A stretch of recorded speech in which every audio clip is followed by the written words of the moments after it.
Rūgščių cheminės savybės, druskos rūgšties sąveika su kalcio oksidu. Kalcio oksidas pasižymi baziniam savybėm, todėl neutralizuoja rūgštį. Norint įsitikinti, kad rūgštis bus neutralizuota, panaudojame universalų indikatorių, kuris įgauna raudoną spalvą rūgšties tirpale.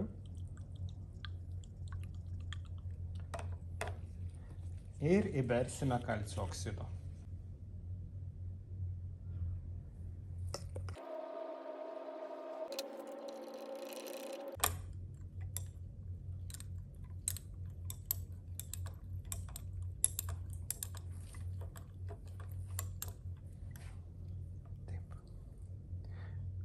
Ne visas kalcio oksidas ištirpsta, bet matome, kad indikatoriaus spalva nusidažė mėlynai, o tai reiškia, kad neutralizacija įvyko.